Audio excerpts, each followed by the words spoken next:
ஆண்டவராகிய இயேசு கிறிஸ்து நாமத்தினாலே உங்கள் அனைவருக்கும் என் அன்பின் வாழ்த்துக்கள். இந்த புனித நாளிலும் சிலுவையின் இயேசு மொழிந்த 7 வார்த்தைகளை நாம் தியானித்துக் கொண்டிருக்கிறோம்.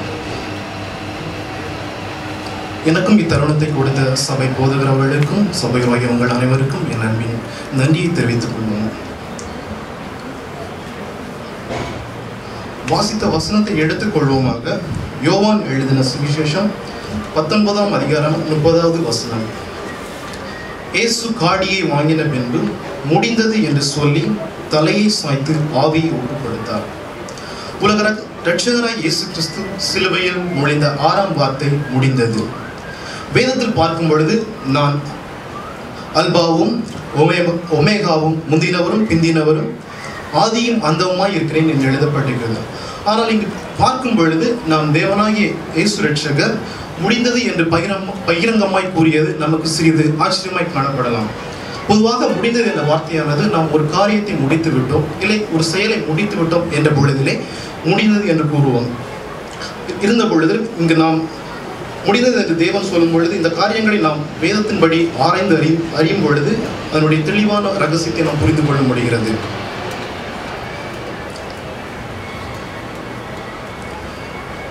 ஏன் இயேசு சிலுவையில் தொங்கிக் கொண்டுதான் வேளையில் பிதாவை நோக்கி முடிந்தது என்று முழக்கமிட்டார்? ஒரு சில காரியங்களை நாம் தியானிப்போமாக.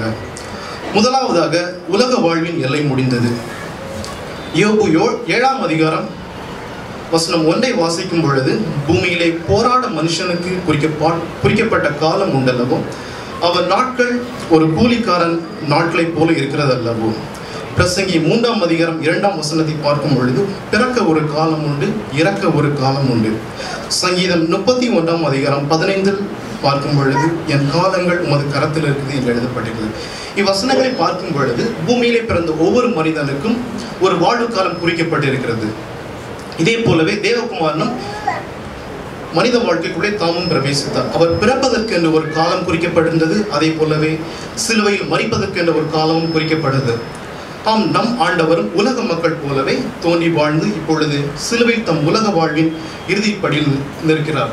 எனவேதான் அவர் பிதாவினிடத்தில் தன்னுடைய உலக வாழ்வின் எல்லை முடிந்தது என்று கூறுகிறார். இரண்டாவதாக நியாயப்பிரமாணங்களை நிறைவேற்றி முடித்தார் என்று பார்க்க முடியும். மத்தேயு 5ஆம் அதிகாரம் 17 வாசிக்கும் பொழுது, நியாயப்பிரமாணத்தையானாலும் தீர்க்க தரிசனங்களை ஆனாலும் அழிக்கிறதற்கு வந்தேன் என்று எண்ணிக்கொள்ளாதீர்கள், அழிக்கிறதற்கு அல்ல நிறைவேற்றுவதற்கே வந்தேன் என்று கூறுகிறார்.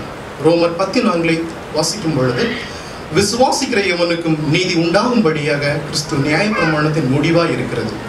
இவ்வசனங்களை பார்க்கும் பொழுது இயேசு கிறிஸ்துவானவர் நியாயப்பிரமாணங்களை தீர்க்க தரிசனங்களை நிறைவேற்றுவதிலே மிகவும் கண்ணும் கருத்துமாய் இருந்தார் என்று பார்க்க முடிகிறது.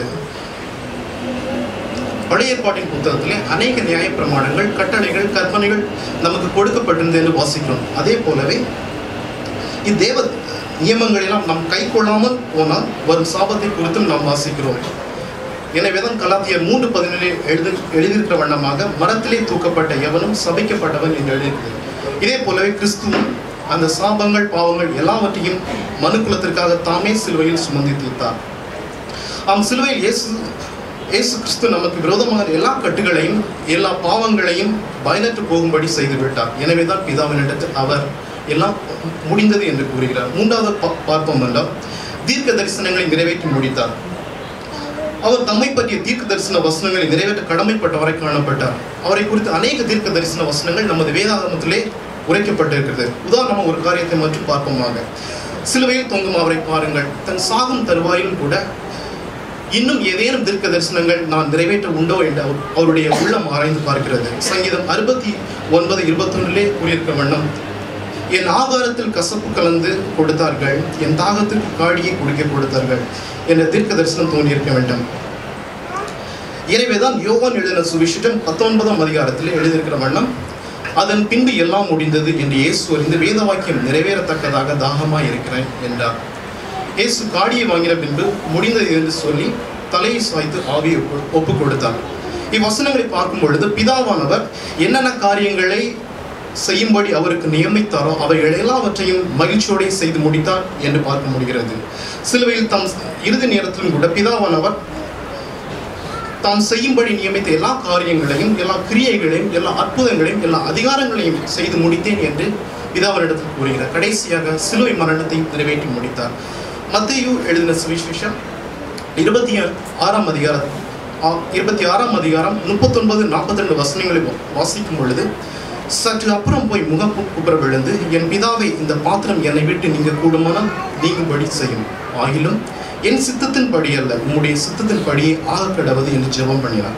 அவர் மறுபடியும் 2ஆம் தரம் போய், என் பிதாவே, இந்த பாத்திரத்தில் நான் பானம் பண்ணினால் ஒழிய இது என்னை விட்டு நீங்க கூடாதாகில் உம்முடைய சித்தத்தின்படி ஆக கடவது என்று ஜெபம் பண்ணினார். வசனங்களை பார்க்கும் பொழுது கிறிஸ்துவின் உள்ளத்தை மிகவும் ஊடுருவி சென்ற ஒரு கவலை என்னவென்றால் அவருடைய சிலுவை மரணம். சிலுவை மரணமும் மிகவும் கொடியது, அது மிகவும் பாடு நிறைந்தது. இயேசு சுவாமிக்கு மறுரூபமலையிலே மோசேயும் எலியாவும் தரிசனமானார்கள். அப்பொழுது அவர்கள் இயேசுவானவர் எருசலேமிலே நிறைவேற்றப் போகிறதான தன்னுடைய சிலுவை மரணத்தை பற்றி பேசிக் கொண்டிருந்தார்கள். அப்பொழுதிலிருந்தே அவருடைய இயேசுவானவருடைய உள்ளம் எவ்வளவாய் அங்கலாய்த்திருக்கு என்று நாம் எண்ணிக்கொள்வோம்.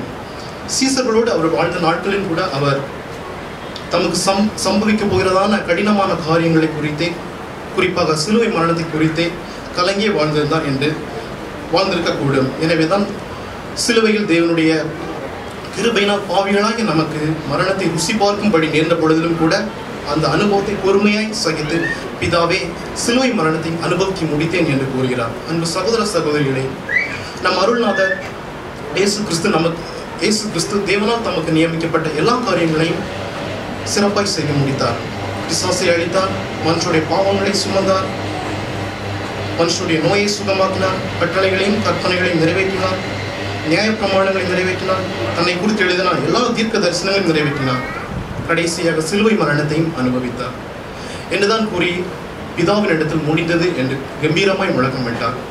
சிலுவையானது ஒரு தோல்வியின் சின்னம் அல்ல, அது ஒரு வெற்றியின் சின்னம், அது ஒரு அன்பின் அடையாளம், அது ஒரு புனித சின்னம். நீ எന്റെ സംഗീതം, നീ എന്റെ കോട്ടയും, നീ എന്റെ പ്രാണനാഥൻ, നീ എൻ ദൈവം, നീ എന്റെ സംഗീതം, നീ എന്റെ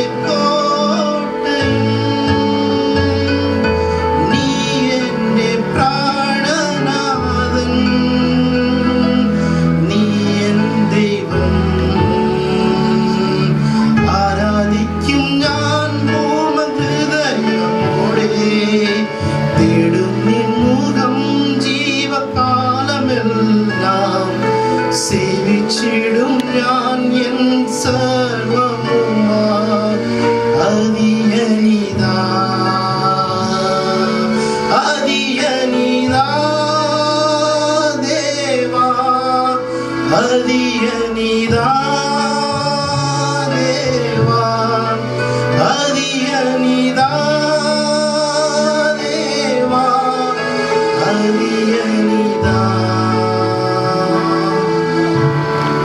தேவனுடைய பிள்ளைகளை தெய்வ தீர்மானங்கள் நிறைவேற, நாம் பிறந்ததின் நோக்கம் நிறைவேற, தரிசனங்கள் கனவுகள் எல்லாம் நிறைவேற தேவன் உதவி செய்வாராக. வாழ்க்கையை முடித்து நாம் திரும்பி பார்க்கும் பொழுது அது ஒரு நிறைவான வாழ்க்கையாக இருக்கும். சங்கீதம் 138 வாசிக்கும் பொழுது, கர்த்தர் எனக்காக யாவையும் செய்து முடிப்பார் என்ற விசுவாசத்தின் மூலம் நாம் வாழ்வோமாக. தேவன் தாமே தியானித்த வசனத்தில் நாம் ஒவ்வொருவரையும் அதிகமாக ஆசீர்வதிப்பாராக. ஆமென்.